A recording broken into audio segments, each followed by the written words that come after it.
Buenos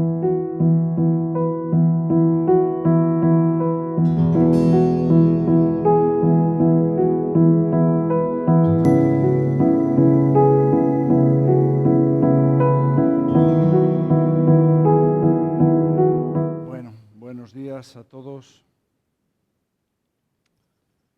Bienvenidos un domingo más. Saludamos también a los hermanos de Oviedo, de Asturias, que también me da la impresión de que están conectados y no sé si alguien más.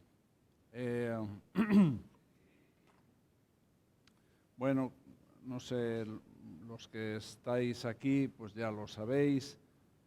Los que estáis fuera, los que nos estáis viendo desde fuera, pues llevamos un tiempo estudiando y compartiendo acerca de la armonía de los evangelios, un estudio cronográfico, un estudio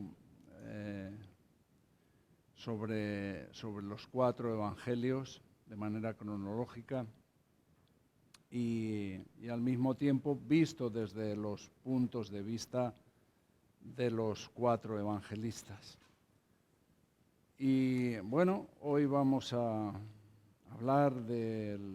empezar el capítulo 2 de Juan, de las bodas de Caná.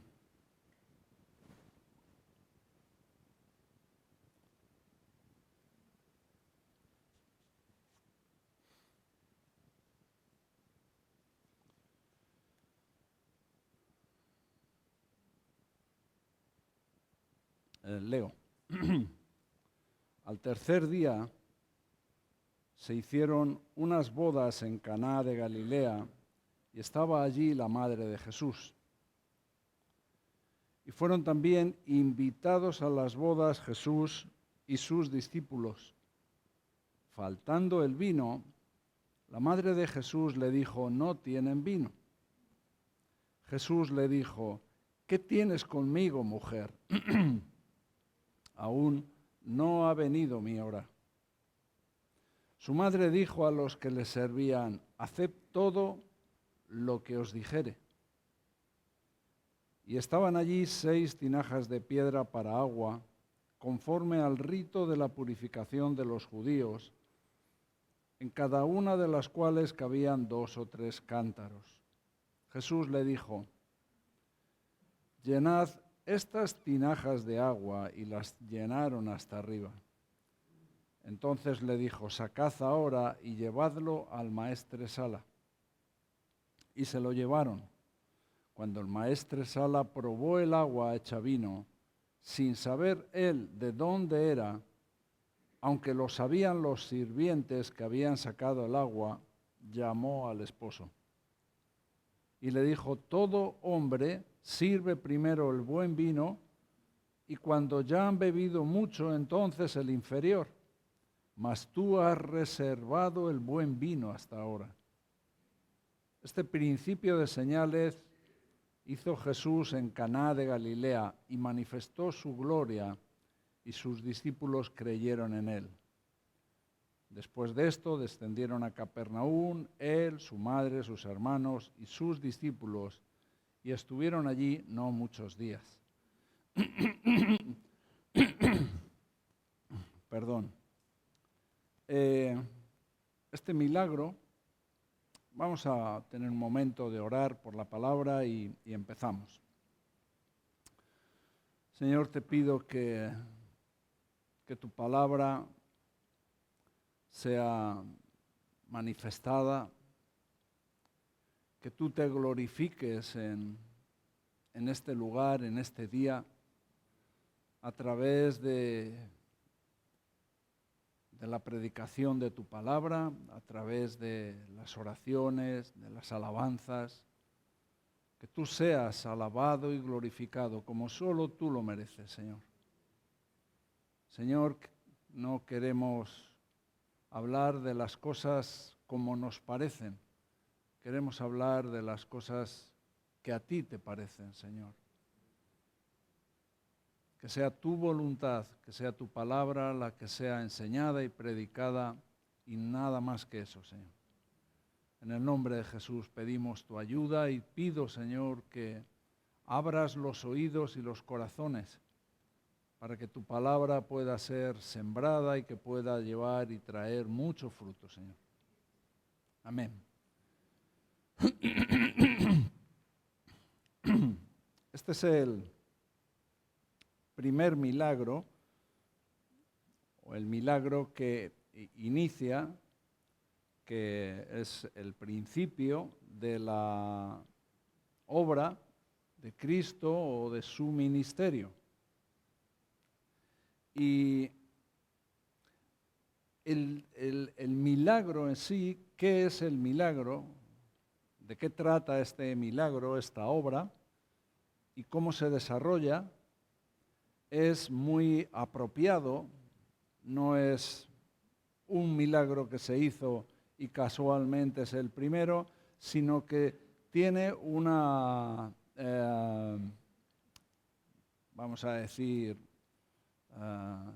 relación, el tipo de milagro de lo que está hablando este pedazo de la palabra, tiene una relación directa con todo lo que va a venir después, con el ministerio general de Cristo. Así que es un milagro que se puede, rebuscar y escudriñar mucho.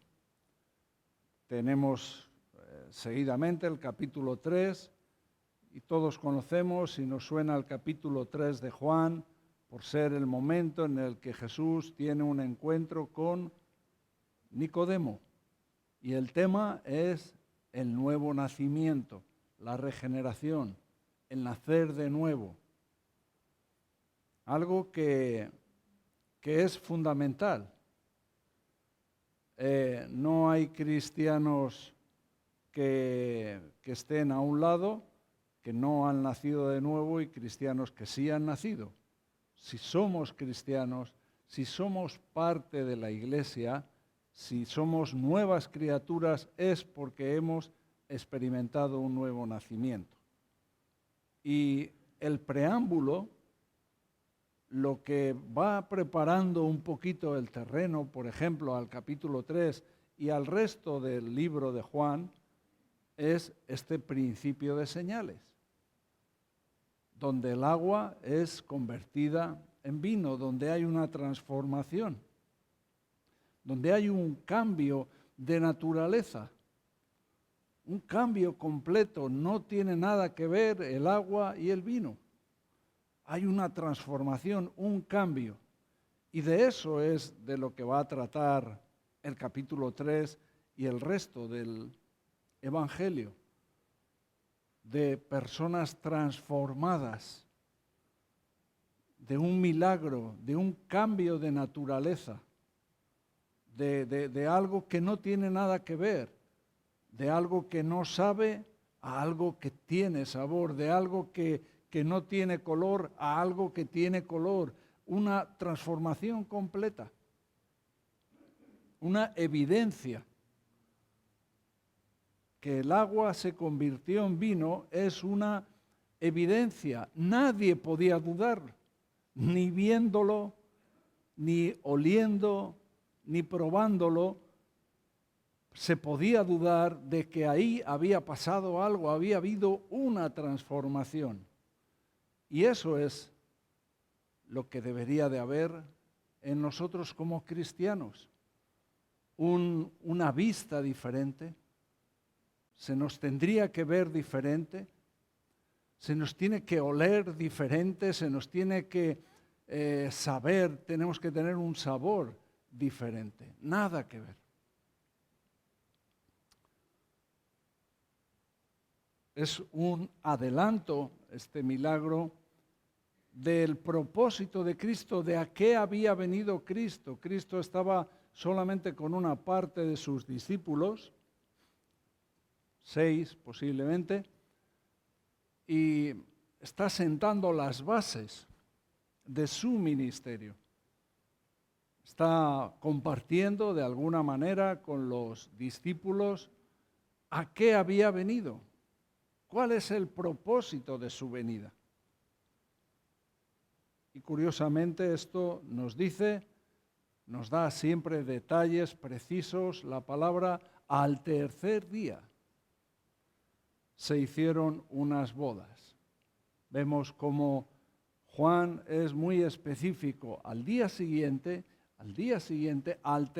día, ¿al tercer día de qué? Bueno, sabemos que es al tercer día después de que Jesús tuvo un encuentro, lo ha dicho Mario al principio, ¿con quién? Con Natanael. Al tercer día que tuvo un encuentro, que tuvo una conversación con Natanael, pasaron estas cosas. ¿Y qué era la conversación que Jesús tuvo con Natanael? ¿Qué le dijo Jesús a Natanael? Cosas mayores que estas verás. Es lo que Jesús le dijo a Natanael. Cosas mayores que estas verás. Natanael, después de que Jesús le manifiesta el corazón de Natanael, le dice, he aquí un verdadero israelita en quien no hay engaño, y Natanael se asombra de que Jesús le conozca, sepa cómo está su corazón. Y pregunta, ¿de dónde me conoces? Antes que Felipe te llamara, cuando estabas debajo de la higuera te vi. Y eso le hizo reaccionar a Natanael. El Natanael escéptico, el Natanael incrédulo, el Natanael que lo estaba cuestionando todo. ¿De Nazaret puede salir algo bueno? Ese Natanael en un momento cambia y pronuncia,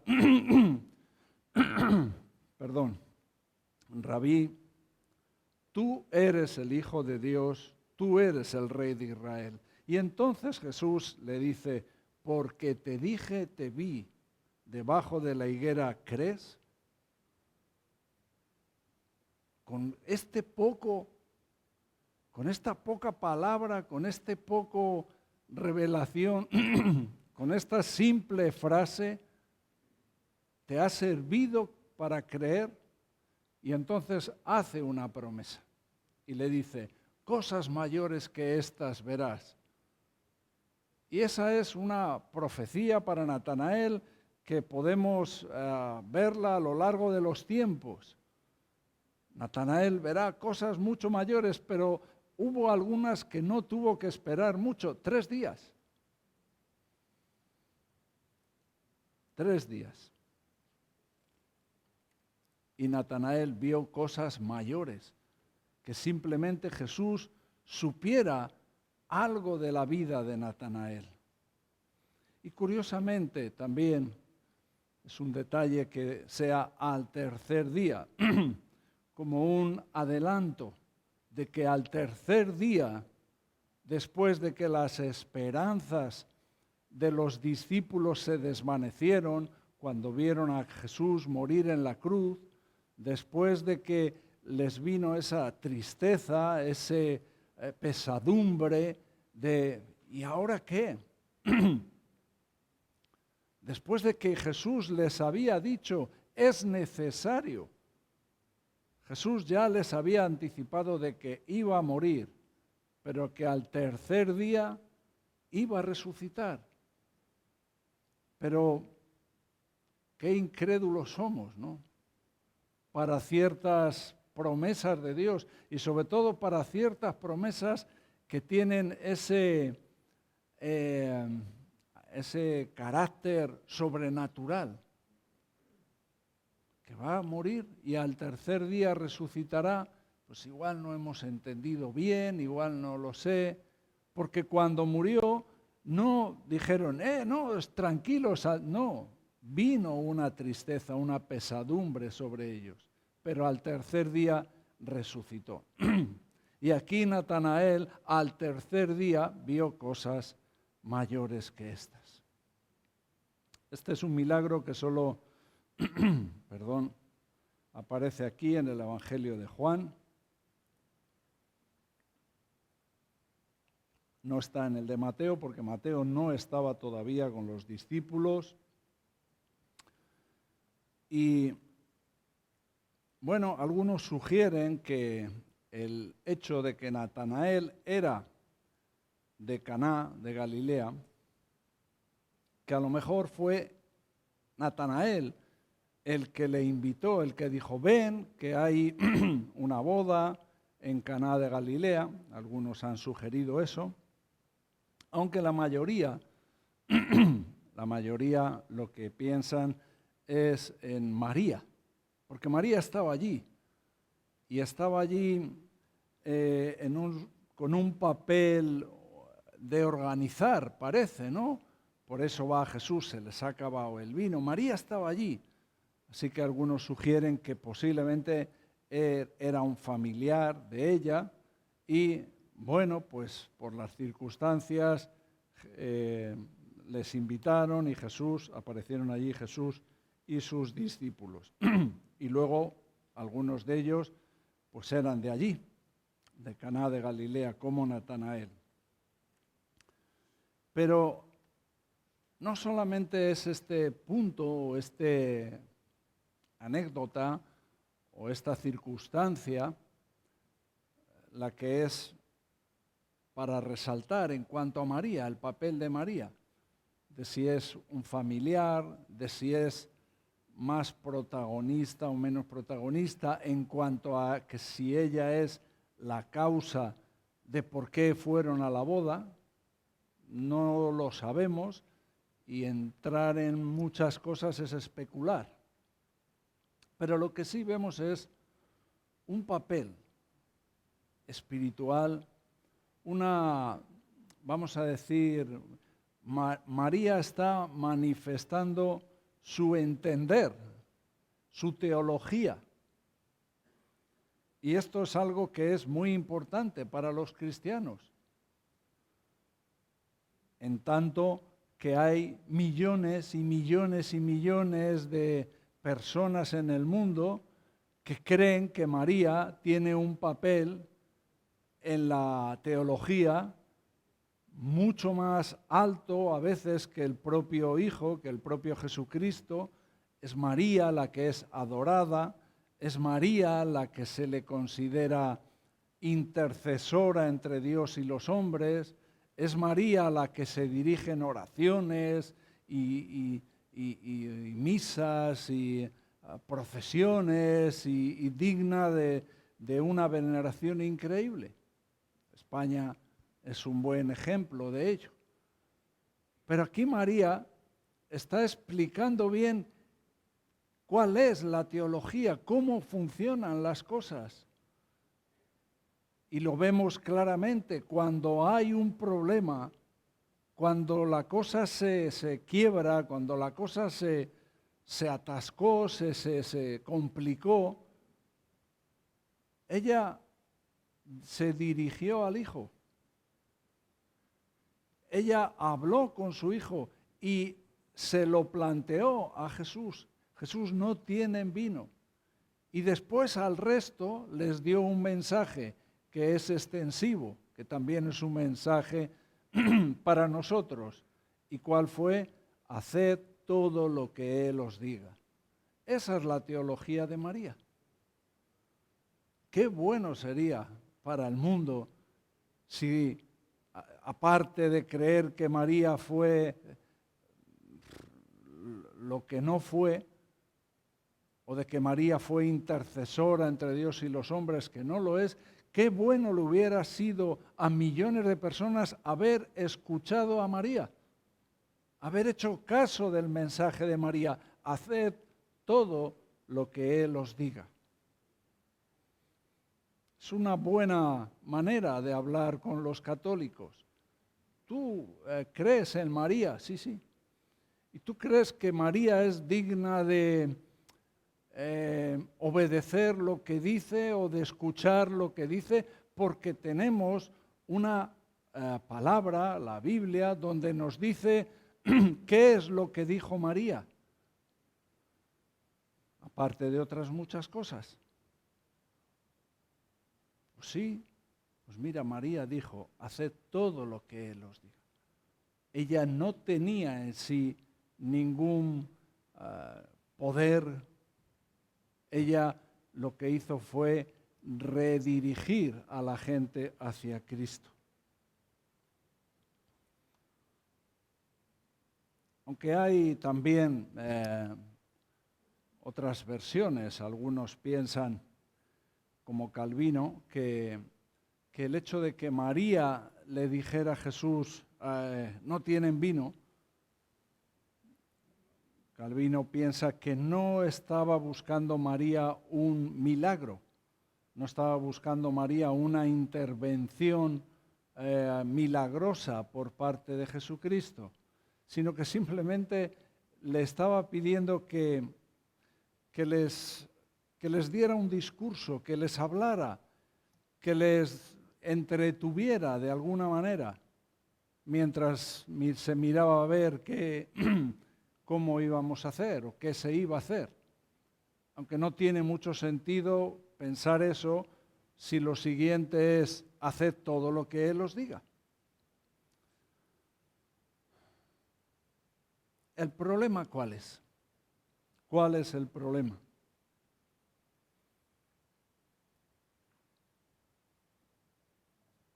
El problema no es otro que el vino se acabó. Ese es el problema de esta historia. Esto es una historia, no es una fábula, no es una parábola, es una situación real. Y en esta situación se acabó el vino.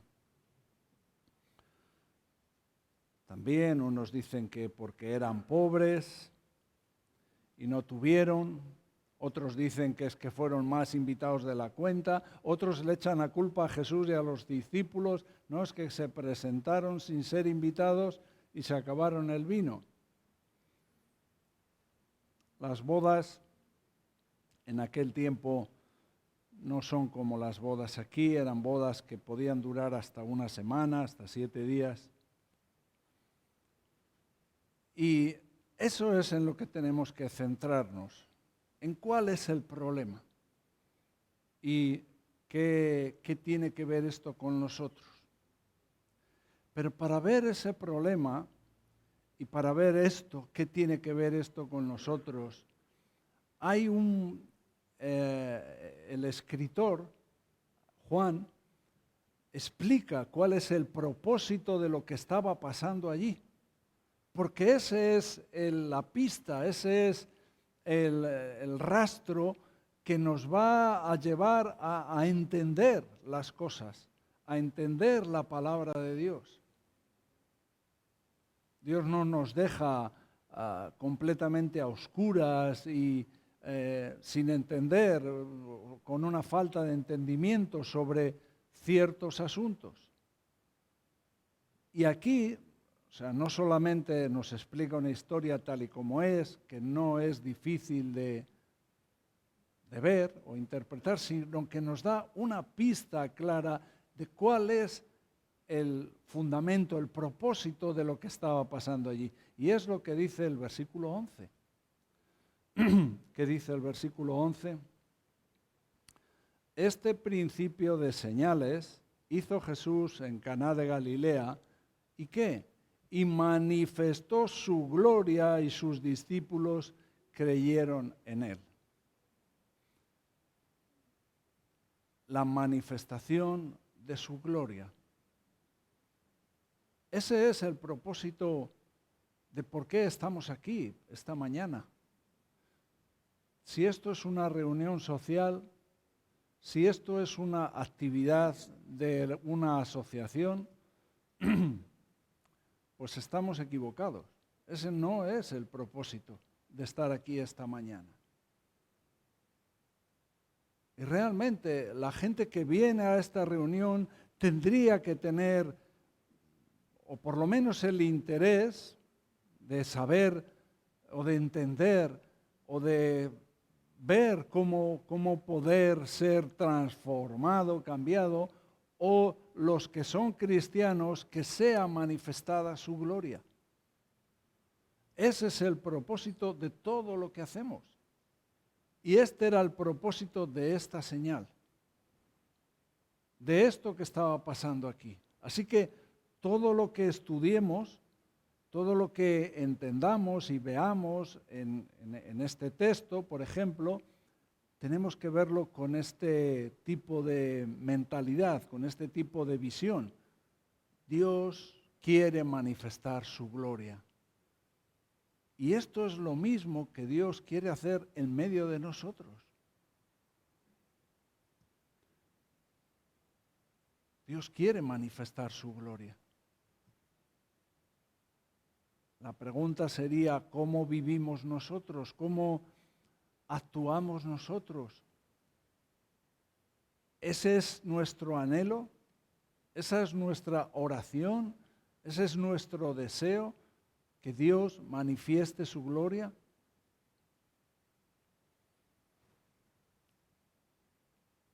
¿O qué es lo que está pasando? Esta es la pregunta que tendríamos que empezar a hacernos cada uno de los que estamos aquí. Yo vivo, yo estoy aquí en este sitio, yo estoy en Reto, por ejemplo, los que estamos en Reto, con este propósito de que Dios manifieste su gloria, o estoy en Reto por otras razones. Esta es la pregunta importante.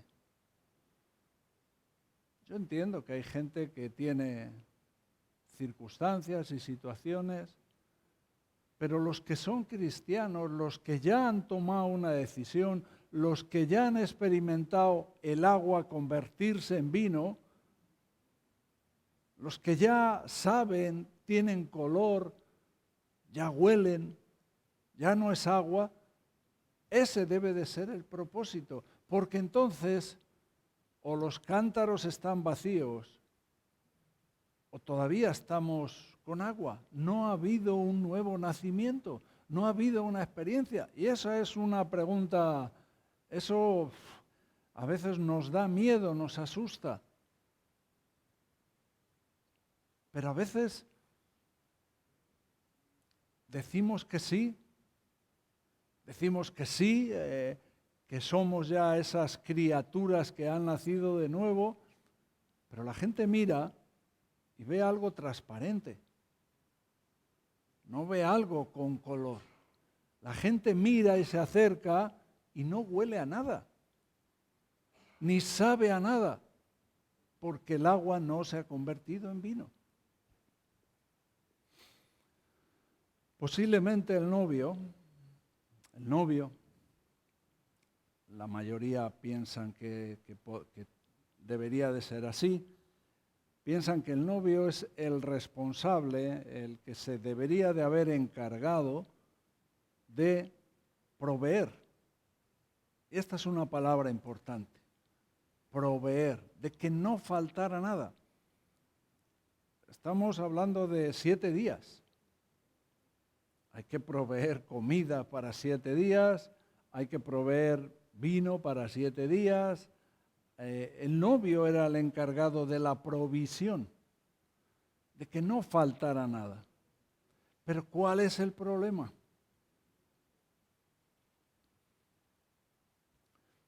Que no tuvo con qué, que se quedó escaso. Este novio nos representa bastante a nosotros. Nosotros hemos tenido ese problema, o tenemos ese problema. A veces nos enfrentamos a retos, a decisiones importantes, y no hemos provisto lo necesario. Hacemos nuestras cuentas, calculamos nosotros, proveemos, pero nos quedamos cortos. Y si nos quedamos cortos, ¿qué pasa? ¿Qué pasaría al novio cuando de pronto al tercer día, al cuarto día, se ha acabado el vino? ¿qué viene al novio? Vergüenza, culpa. ¿Qué van a decir de mí? Que no he sido ni capaz de proveer ni para mi boda. Una frustración, una desilusión. Me voy. Huyo. A lo mejor era lo que quería hacer el novio en ese momento. Y a veces es lo que nos pasa a nosotros. Nosotros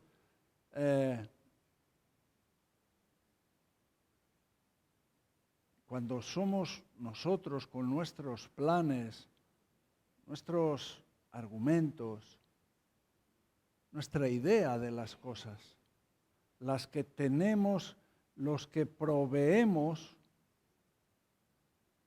para nuestra vida, para las decisiones, para las cosas, hay muchas posibilidades, por no decir siempre, que lo podríamos decir, nos vamos a quedar cortos, vamos a acabar frustrados, desilusionados. No somos capaces de proveer para nosotros, no somos capaces de proveer para nuestro alma las necesidades espirituales de nuestra vida. No somos capaces de nosotros, en nosotros mismos, no podemos propiciar a Dios, hacer que la ira de Dios sea satisfecha. No somos capaces, no tenemos con qué. Ni nuestra propia sangre, desangrándonos y puesto sobre el propiciatorio, ahí, o sea, sacrificarnos a nosotros mismos, sirve para ser propicio a Dios. Hace 2 o 3 semanas estuvimos hablando de esto. Cuando hablamos del Cordero he aquí, ¿qué dijo Juan? He aquí el Cordero de Dios, porque fue Dios el que proveyó, fue Dios el que puso lo que hacía falta para nuestra salvación, para nuestra redención, para que el agua se convierta en vino, para nuestro nuevo nacimiento. Fue Dios el que puso. Así que el hombre no podía hacer nada. De hecho, estaban esos rituales que hacían los judíos, pero tenían que volver a hacerlo, nos lo dice en el libro de Hebreos. Tenían que volver a repetirlo y volver a repetirlo, y cada año tenían que volver a hacerlo, porque no había un Cordero de Dios que quita. Eran corderos que tapaban, que cubrían esos pecados, hasta el año siguiente, que el sumo sacerdote tenía que volver a hacer esto. Por eso fue una sorpresa cuando escucharon a Juan decir, he ahí el Cordero de Dios, que Dios ha provisto, que quita, porque lo que Dios hace lo hace perfecto. Y aquí tenemos esa diferencia. El problema de esta boda, de esta situación,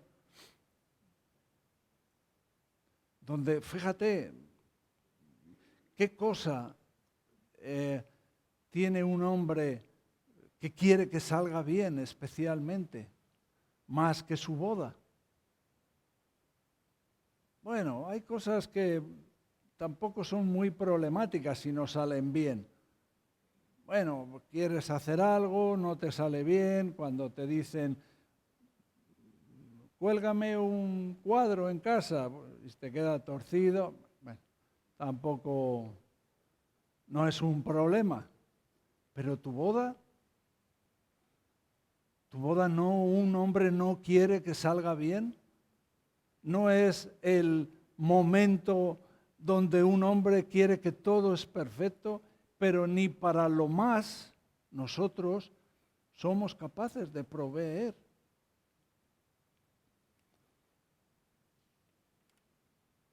Nuestras previsiones fallan, nuestros planes no acaban bien. Necesitamos un milagro, necesitamos que el agua se convierta en vino, necesitamos una transformación para ser personas que dependen de Dios, que creen en Dios como el Dios que provee, como dice el Salmo 34.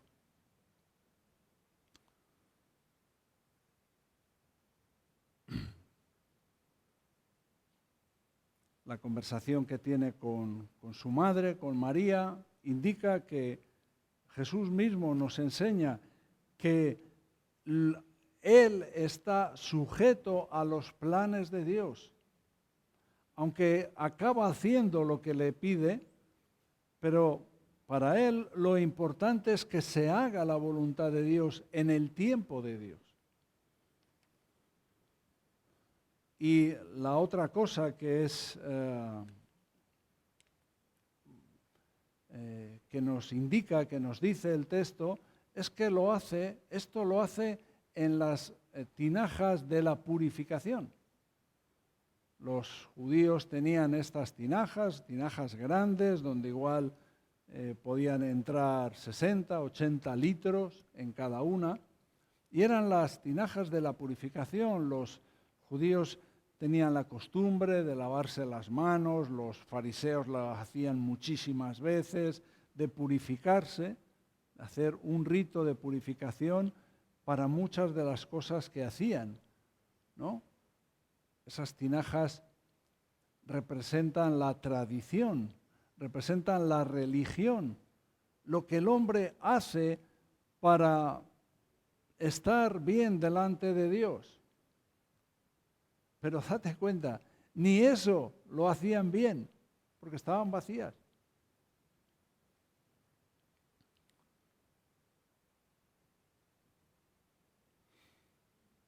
Estaban vacías, o sea, ni lo que es su propia religión, ni lo que es su propia tradición, lo estaban haciendo. Las tinajas estaban vacías. Las tinajas representan esto. Ya el hombre ve que sus planes han fallado, se ha quedado corto, se ha quedado escaso. Viene la frustración, viene el desánimo, viene la tristeza. ¿Y a dónde puede recurrir? La religión tampoco le soluciona estas cosas. Es como algo que te calma un poco, pero la religión es algo que no va a satisfacer, que no te va a quitar esa frustración. Y la religión es un recurso para el hombre que no conoce a Dios, que no conoce a Cristo. Pero ahí está ¿quién? Ahí está Cristo. Y dice que las llenen de agua y hace el milagro. La sangre derramada en la cruz por parte de Cristo sí es verdadera vida para nosotros. Sí es lo que provee para nosotros. Sí es el que hace el milagro y nos transforma, como el asunto principal de este problema que hay aquí. Sí es el que convierte el agua en vino. Él es el que provee perfectamente todo lo necesario. Mateo capítulo 14, no lo busquéis si queréis, versículo 20 nos habla de la alimentación de los 5.000, creo. Bueno, venga, vamos a buscarlo, ya que estamos a medias.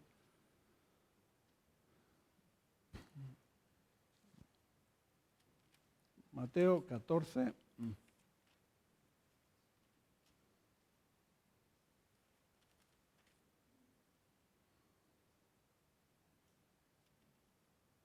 el versículo 17 que dice,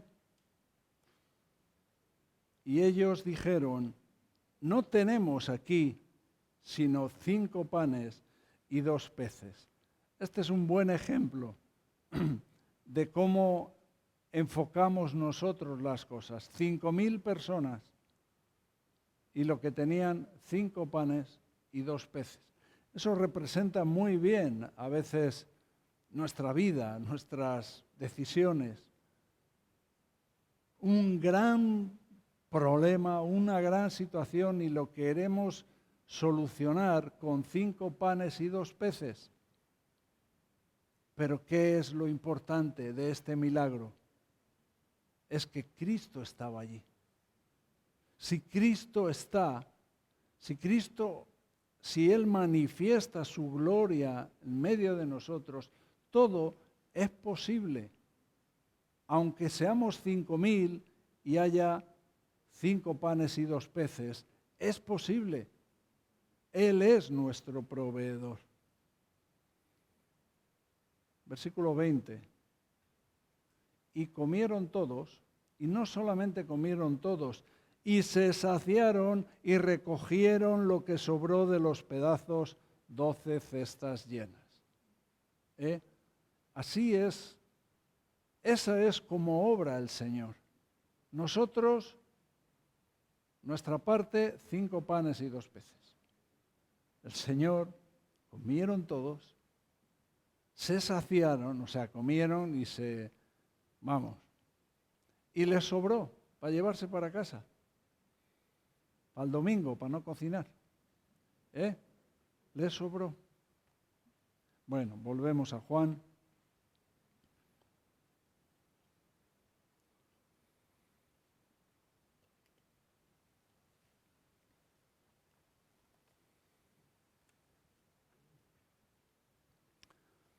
Aquí no solamente Él provee, Él hace un milagro, se convierte el agua en vino, sino que provee y la provisión de Dios es siempre mejor. El maestro Sala lo dijo, dice, nadie hace esto. La gente primero sirve el buen vino para que todos, y cuando ya han bebido un poco, ya sirven el malo. Es lo que hace la gente, es lo que hace el mundo. ¿De qué trata las tentaciones? Parece que primero es un bocado suave y apetitoso, pero cuando lo pruebas, poco a poco, al final se va convirtiendo en algo no tan bueno y al final acaba siendo un trago amargo. El mundo funciona así.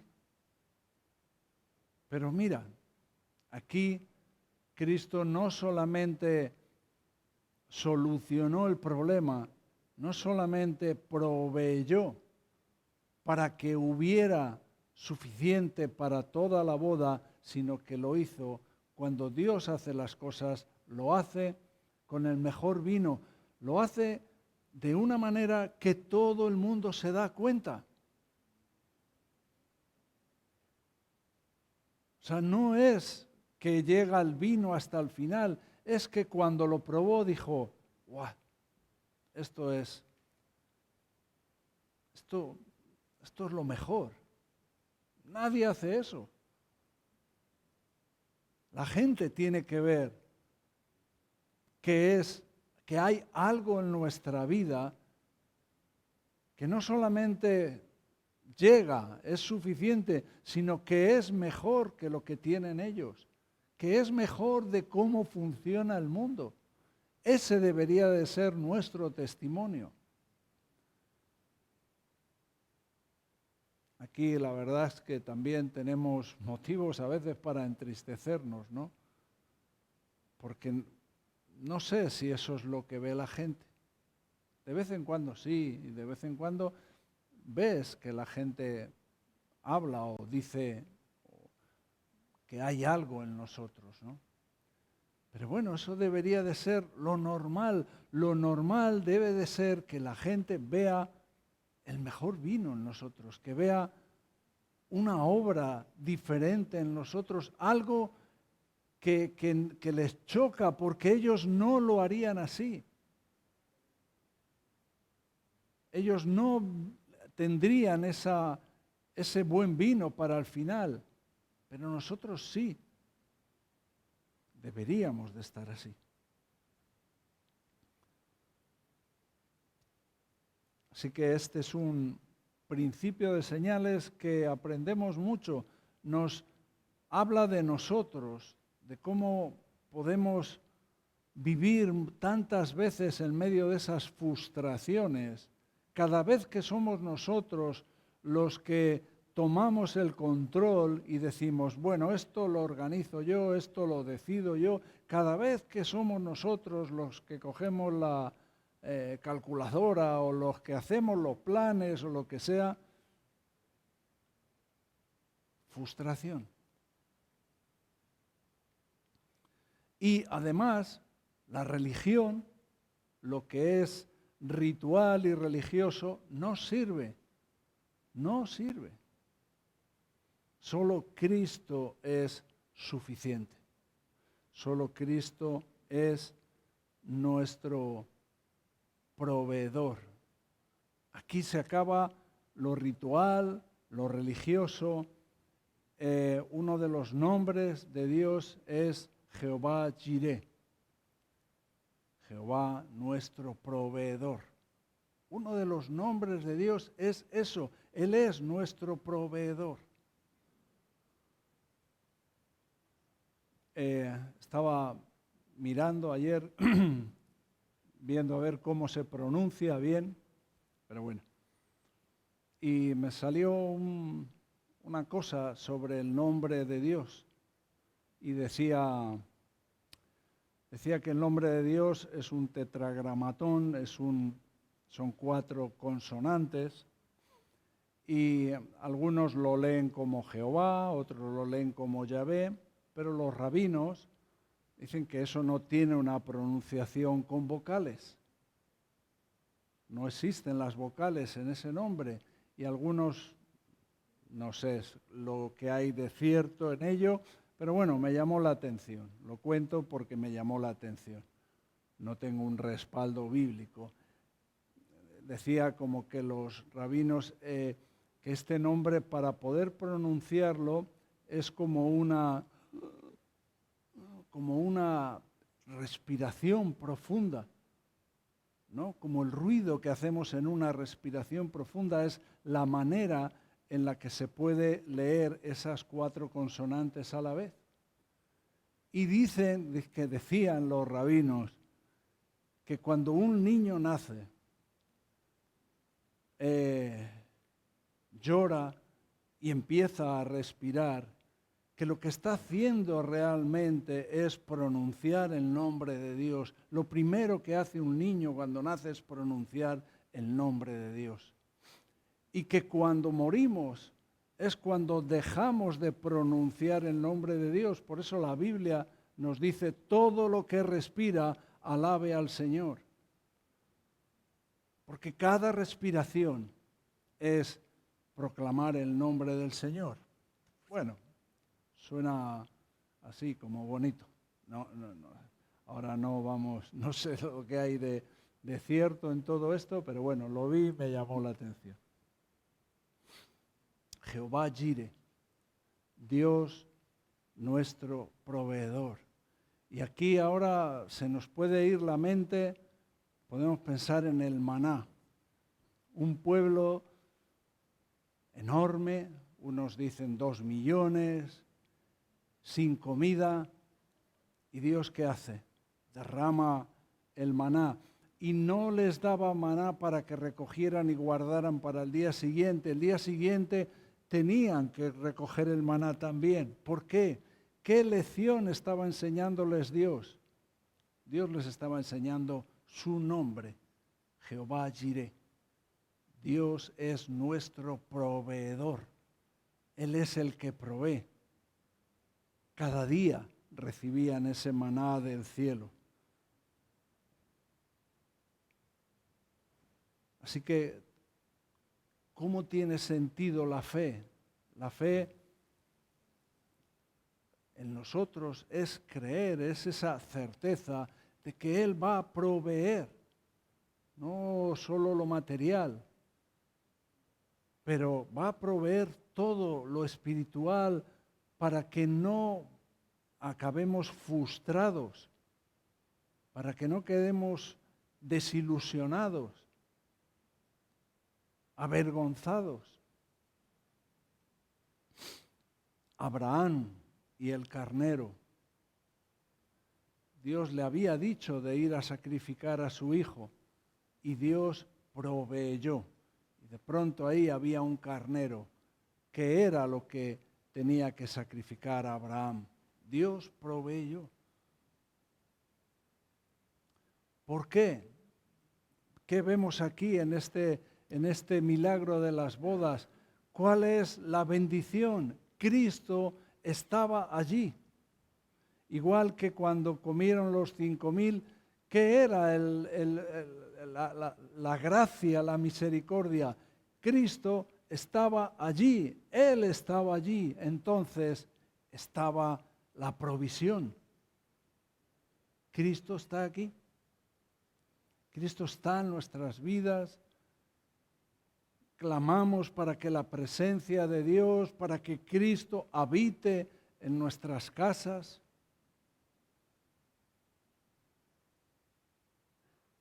Ahora pues es muy típico tener tiempos de confinamientos. Buscamos en esos tiempos que Dios esté en medio de nosotros, de que la provisión de Dios esté, Él que esté y que manifieste su gloria en medio de nosotros. ¿Lo hacemos esto?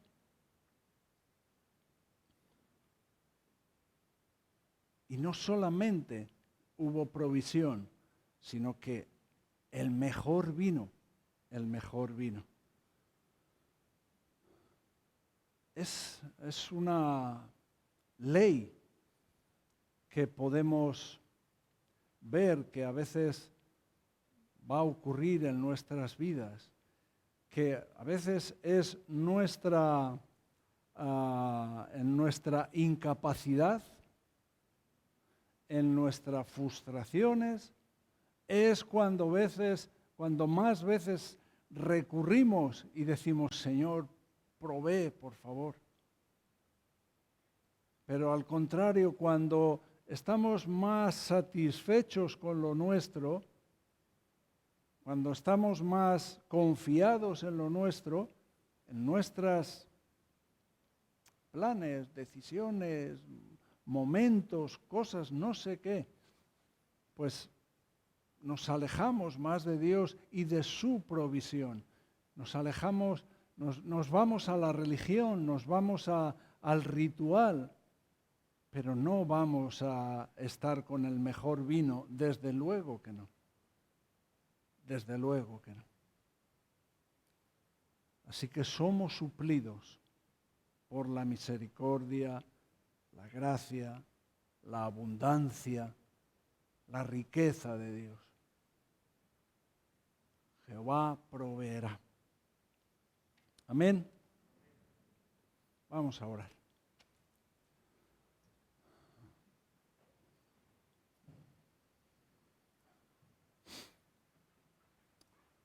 Bendito eres, Dios nuestro proveedor. ¿Qué sería de nuestras vidas sin ti, Señor? Señor, perdónanos. Perdona nuestra arrogancia, nuestra prepotencia, el pensar que nosotros podemos tener lo mejor, pensar que nosotros somos capaces de proveer para nuestras vidas, pensar que la religión, lo ritual, lo puede suplir para nuestras vidas. Solo tú, Señor, solo tú haces el milagro. Solo tú conviertes lo que no sabe, lo que no tiene color ni olor, en algo que sí tiene cuerpo, consistencia, y huele y sabe.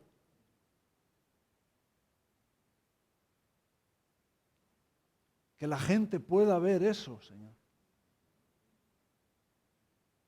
Y que pueda ver el buen vino en nuestras vidas.